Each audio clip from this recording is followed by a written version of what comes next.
Ito nga, dahil sa candy na to, ayan, story time tayo. Kasi, nung minsan, nag-yard sale dito.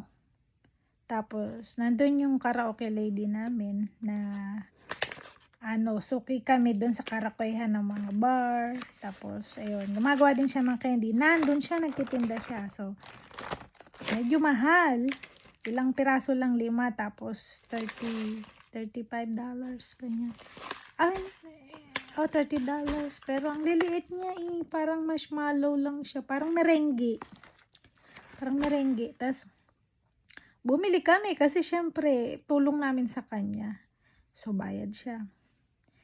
Wala siyang kasi may edad na yung DJ na yun. Tapos, bumili siya. Tapos, nung second day, umattend naman kami ng party. Birthday party ng isang Filipino community. Tapos, may isa dun matanda na binibenta niya din yung mga tuyo, mga daing tuyo. Tapos, binibenta niya kasi $35, 2 balot. Sa bawat isang balot, 4 na piraso lang na galunggong na tuyo. Tapos, yung asawa ko, sabi ko, baby, come back. You gonna pay this? Sabi niya, kasi wala akong dalang cash. So, siya pinagbayad ko. Tapos sabi niya, very expensive. Kinampute-compute niya. Kasi sabi niya, nangingisda naman tayo. Ba't di mo kainin yung mga isda doon? Sabi niya. O, kasi minsan pinapaksiw ko, piniperito ko yung mga isda. Tapos, ma-expensive. Sabi ko, tulong ko na dun sa babae kasi na-stroke asawa niya.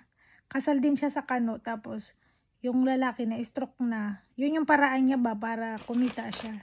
Tapos sabi ko sa kanya, nagagalit siya, wag daw. Nagalit din ako sa kanya, pinagbabayad ko siya melit.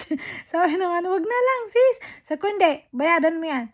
Sabi ko, kaya nga ako nagtatrabaho Tapos, so ayun na, sumakay na kami ng car, nabayadan na niya. Pagsakay sa car, sabi niya, bakit daw hindi ko na lang kainin mga isda nga dito? Sabi ko, bakit ikaw kagahapon nung tumulong tayo sa kapwa mo Amerikano, matanda din, wala akong sinasabi. Ngayon ito, kapwa ko Pilipino, gusto ko sempreng tumulong din kasi alam naman din nilang may trabaho ako. So, hindi ko tutulungan, di ba? Tsaka nangangailangan siya talaga yun ang paraan niya para magka-income siya kasi lagi nga siyang pupuntang hospital. So, siguro, hindi ko rin alam kung may trabaho yung babae. So, 'di ba, tulong ko sa kanya, yun maliit na bagay lang. Kung pinagsama-sama kung makakarami siya, malaking tulong yun. Kaya, dagdag ako sa maliit na tulong. So, sabi ko, ayun. So, naintindihan niya.